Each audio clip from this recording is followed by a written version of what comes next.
এখন সকাল 7:30। শনিবার সাধারণত আমি এত সকালে ঘুম থেকে উঠি না। বাচ্চাদের স্কুল বন্ধ থাকলে ইচ্ছে করে একটু আলসেমি দিতে মন চায়, কিন্তু আজকে আর ঘুম আসছিল না, এই জন্য আমি উঠে গেলাম। উঠে ফ্রেশ হয়ে আমি আমার রান্নাঘরে চলে আসছি। হ্যালো এভরিওয়ান, আসসালামু আলাইকুম। নতুন একটা ভ্লগে সবাইকে ওয়েলকাম জানাচ্ছি। আশা করি সবাই ভালো আছেন, আমিও আল্লাহর রহমতে ভালো আছি। দরজা জানালা সব খুলে দিতে দিতে দেখি আমার কলিং বেল বেজে উঠেছে। তো দেখি যে আমার হেল্পিং হ্যান্ড চলে আসছে। শুক্র শনিবারে ওকে বলে রেখেছিলাম যে একটু দেরি করে আসার জন্য, কিন্তু আজকে দেখি ওরও তাড়া, সেজন্য ওকে সব কাজ বুঝিয়ে দিলাম আর বললাম যে আমার জন্য 1 কাপ চা করে নেওয়ার জন্য। মোটামুটি রুটি চা সে ভালোই বানাতে পারে, তো এর ফাঁকে আমাকে 1 কাপ চা করে দিল সে। আমি চাটা খেয়ে আমার ছাদে আসছি। যে শুক্র শনিবারে তো আর বাচ্চাদের স্কুলে যায় না, আমার হাঁটা চলাও হয় না।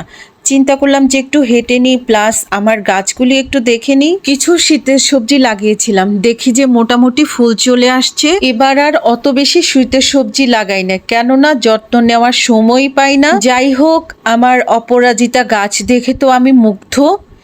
এত সুন্দর নীল ফুল ফুটে আছে সারা গাছময়। আমার ভ্লগ যারা নিয়মিত দেখে ওইসব আপুরা ভাইয়ারা জানেন যে আমার অপরাজিতা ফুল কেমন পছন্দ। যাই হোক, এখন আমি আমার বাসায় চলে আসছি। এসে টেবিলে নাস্তা দিয়ে রাখলাম, কিন্তু কেউ এখনো উঠে নাই, তাই বক্সে করে টেবিলে সব ঢাকনা দিয়ে রেখে দিলাম। এর মধ্যে আমি আমার রান্না বান্নার কাজ শুরু করে দিলাম। প্রথমে এক চুলায় ভাত ডাল বসিয়ে দিলাম।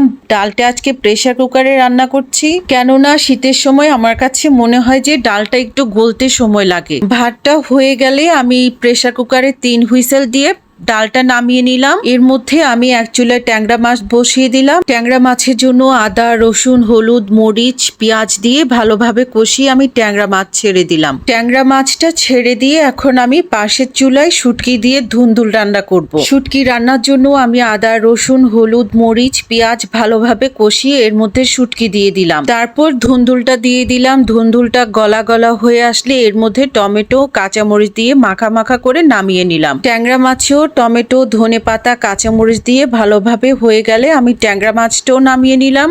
এখন এক চুলায় আমি ফুলকপি সটে করে ভাজবো, কেননা আমার বড় ছেলে একটু ডায়েটে আছে।